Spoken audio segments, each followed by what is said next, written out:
Hey everyone, welcome back to Open. Our next guest is a relationship coach and author who coined the title Inspirationalist. Through her advocacy, she provides workshops and ideas for groups and individuals who desire to improve relationships with themselves and others. In her book, A Woman on Fire, she shares her story of overcoming divorce, depression, and finding rededication and restoration of mind and spirit. Here to share more, please welcome relationship coach and author of A Woman on Fire, Trinette Collier Greene. Hello, welcome. Hello, how are you? I'm wonderful. I am in the middle of A Woman on Fire. Thank you so much for sending me a copy overnight. I, I'm so glad that you got it. I was worried. I'm like, I got to send this to her overnight. And I was doing the fastest speed reading I could possibly do just to get the gist of why it was so important for you to send me a copy. So let's start there, right? Because Yeah, I know you wanted me to have not only have read it, but to have insight as to why we're even going to engage in this kind of conversation. yeah. I wanted you to understand, many times, again, as women, we go through so much, and everybody has a similar story. But for my new career, my new path as a relationship coach, I wanted you to understand that this is just not a hobby for me. Coaching, unfortunately, is becoming oversaturated. And a lot of times people are just saying, I'm a coach, I'm a relationship coach and whatnot. For me, this was at heart because I actually went through it, so it wasn't an overnight experience. It wasn't something like, oh, okay, well, I went through a divorce and now I can tell someone else how to, be successful in a marriage. No, I really wanted the passion. I really wanted you to understand, not only you, but other readers to understand that, hey, she actually went through some things, and so she has some knowledge. So she's a little experienced. So, even at the top of the book, you kind of take us through like the stripping that occurs, right? And Yeah. um and so I wondered, just in putting this on paper and sharing it with the world, what that process was for you, just in revealing yourself. So transparent. Yeah. It was a difficult journey. Let me say that first and foremost. I was not trying to publish my work. This actually was from a journal. I love journaling, so I would keep journals. And so I was going to journal it and then burn it. And so I always say Really? that this book, yes, yes, Really? no, yes. Because I was ashamed. I This get was it. not my And intention, one of the things that you also noted is that you were trained, or you were raised to never share your hmm business. And so hmm that's an urban thing, that's a Yeah. thing that I think a lot of us are raised believing. Yes, it's like you're supposed to handle it. You're supposed to go through it, and it was that shame, And then for me, it's like, okay, how could this happen to me? I had everything planned, so I definitely was going to burn it. But I was really inspired by God. God was like, no, I need you to share this story. So the process was not easy. You writing, you're crying, you're writing, and you get mad, and you start looking back, and you're just like, how did I do this, that, and the other? And so the process was long. It was very emotional, and it was literally day by day. Just the fact that you're saying that you would burn it, like how many times did it take for you to stop burning it before just allowing it to live on paper? And also, I guess Yeah. that's how you came up with the title "Woman on Fire." Honestly, it took a year. It took about a Wow. good year for me because there is more, but God wanted me to just release this piece. And so I had like 4 or 5 journals, and it was amazing. I'm just like, okay, why did you want me to, just take the bits and pieces? But now I understand. So it took me about a good year for me to look at it. After I typed it, I'm like, okay. I'm sitting there staring at it, And the tears are flowing, and I just said, okay, and I had to push that button and send it to the publisher.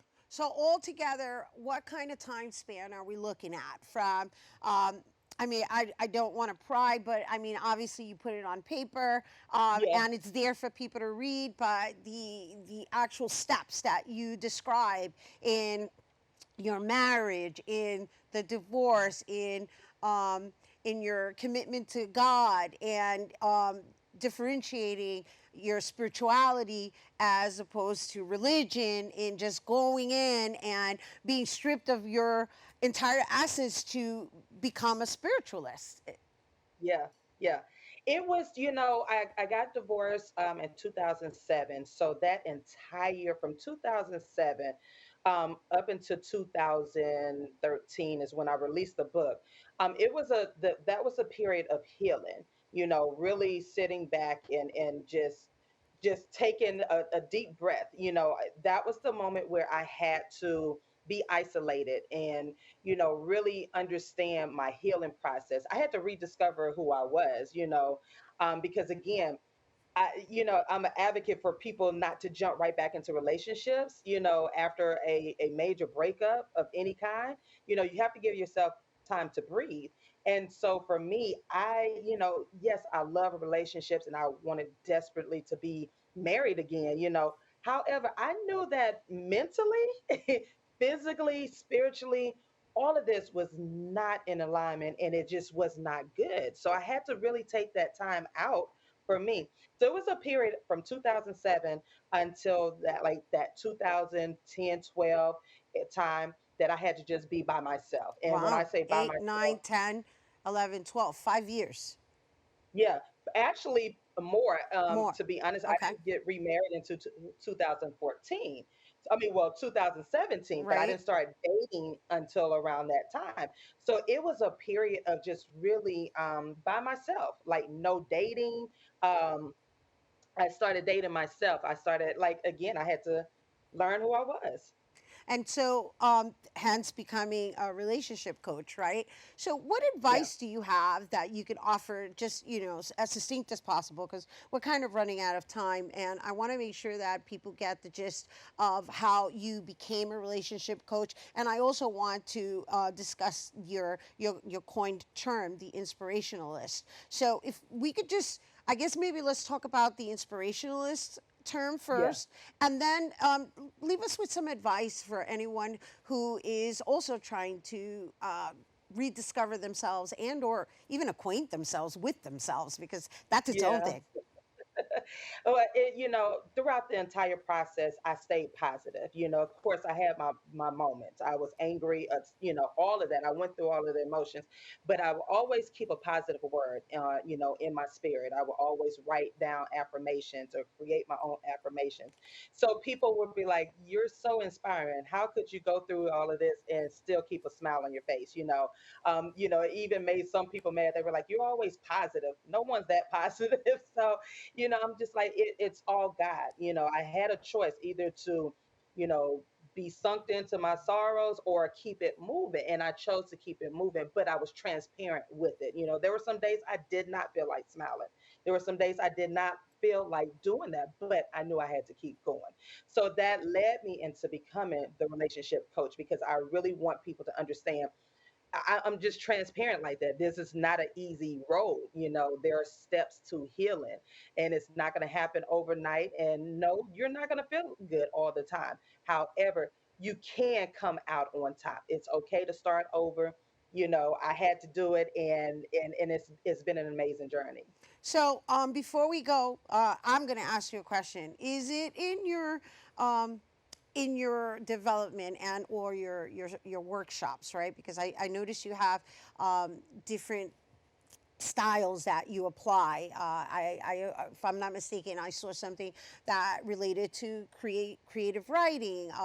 Then there's you have your fireside chats, and then there's I guess the group sessions, and then there's also the being with yourself, right? Mm. Um, and Yes. so and so it's easy for a person to be held accountable by somebody else. But Yeah. after you're done with those sessions, and I'm asking you this so that we could share it with our viewers, the true, like, I guess, acceptance is in understanding that we're always going to be a work in progress, and the Yeah. relationship coaching is something that never stops. No, not at all. This is a daily process. And I tell my clients, I tell, people that, first of all, allow yourself some grace.